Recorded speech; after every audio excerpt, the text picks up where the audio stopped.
All right, we're back. We're talking about improper integrals. This is note 29 of Calc AB. We're going to be on page 2. If you're in Calc BC, this is a topic that you actually need to know for the AP exam. If you're in Calc 2, you almost certainly need to know this as well. If you're just here out of interest, like, welcome, all right, so I wanted to highlight something that's at the bottom of page 1, just in case you get a little too comfortable. When you're doing these, because you're going to end up taking limits, you are frequently going to have to use L'Hopital's. Before you even get to the point where you take the limit, though, you might have to use integration by parts. You might use partial fractions. You could end up using anything, right? So any valid technique is a technique that you might end up using. So now let's look at these. We're going to really focus on the notation because that's like the most important part of these, other than doing the problems. It's the stickiest part. The problem that people get wrong. The reason people get problems wrong is because they have the notation wrong. So let's look at this.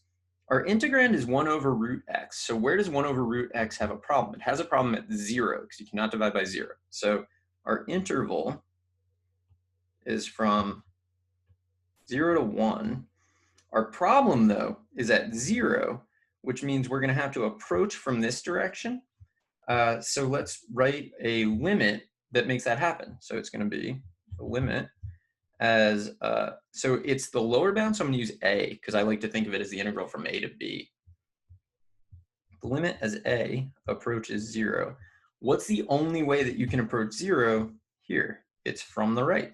So from the right of the integral from a, because we're replacing the 0 with a, and we're going to fake our way through the fundamental theorem and then take the limit. That's basically how I think of these.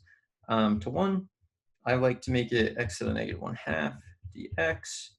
All right, so we're going to keep writing limit as long as we're writing a as a part of the problem. So it'll be the limit as a approaches 0 from the right of plus 1 times the reciprocal. I'm going to go back to radicals because why not? I get this fundamental theorem, so from a to 1.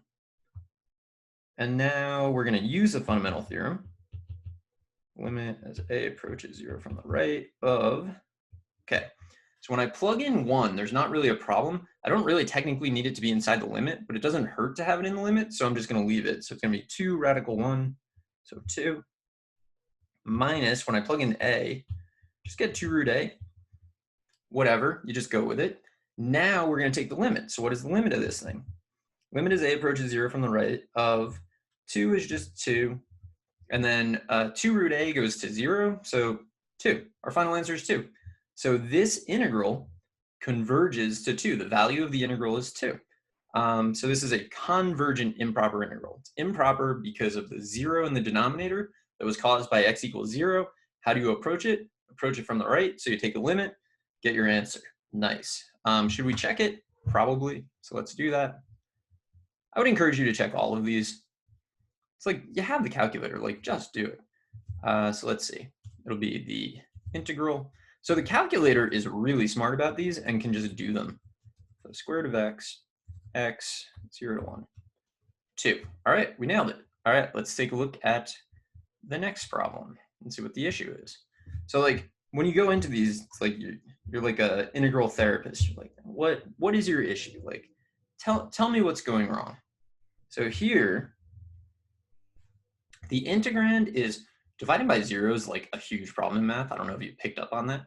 So we're going from -1 to 2. So if we just kind of like look at this, 2, -1. The problem is at x equals 0, because if I plug in 0, dividing by 0 can't do it. There's a vertical asymptote there. So this is our issue. And it's our issue because there's a vertical asymptote. And so the question is like, what's happening? Well, what we'll do is we're going to break it into 2 integrals, one that goes from -1 to 0, and we'll approach for that one 0 from the left. Then another integral, 0 to 2, where we will approach 0 from the right, because on that interval, it's the only way to approach 0. So let's start by doing that. Limit as, so it's the upper bound the first time. So I'm going to use b.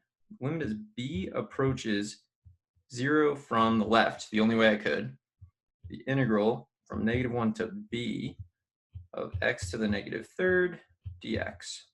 Then we're going to add to that It's the lower bound this time, so I'm going to use a. The limit as a approaches 0.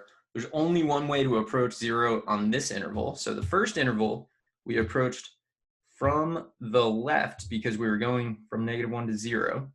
This time we're going from 0 to 2. So there's only one way to approach 0, and that is from the right. So it's going to be from the right, the integral of from a to 2 of x to the -3rd dx. Okay, so when you're doing these problems, if you look at one of the two integrals and you think like that probably diverges, start with that one. Because if you find one of these diverges, then you just stop the process and you say it diverges.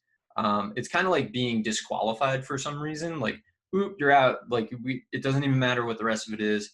That person's disqualified. That integral is disqualified, can never converge, and you're done. I don't really have that intuition about either of these, so I'm just going to do the first one.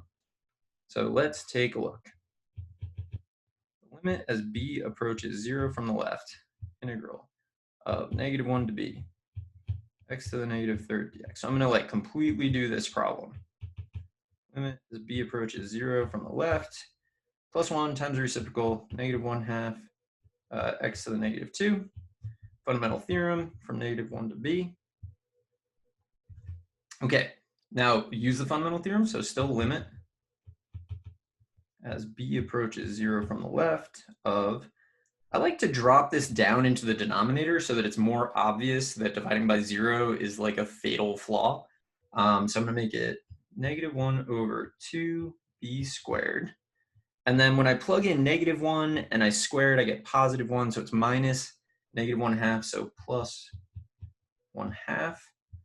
Okay, now I just need to figure out this limit. Well, I look at it and I think if I plug in 0-ish and I square it, I get a positive, very, very infinitely small number. But it's positive, so I'm going to do negative divided. So this is going to give me -infinity. Now, where did that logic come from? So I was thinking if I had a sign chart for this, I would put 0 on the chart. And I'm looking, so like my function that I'm dealing with is -1 over 2b squared. So if b approaches 0 from the left, which is all I actually care about in this case, I'm gonna have like I don't know, like -1, right? Plug it in, you get negative divided by positive, it's negative.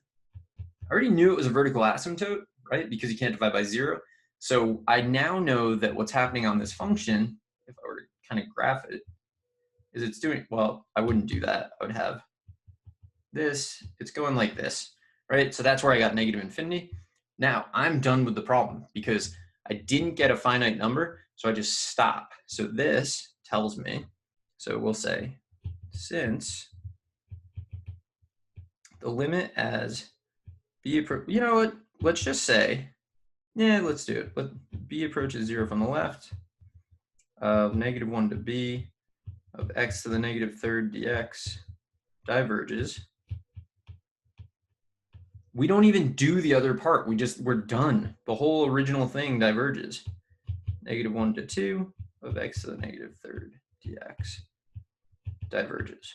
So if either of the integrals diverges, you are done. You never even do the other integral. Don't do it, because if you do it, and say you do it and you get +infinity, now you're suddenly in your mind, you're like, oh, -infinity, +infinity, it must be 0. It doesn't work that way because they could be different infinities. Just mathematically, you're not allowed to do it. So just don't do it. If one of them diverges, you stop and you save yourself the time, right? So what I'm gonna do is cut this here. I'll come back in the next video and keep going, and I will see you then.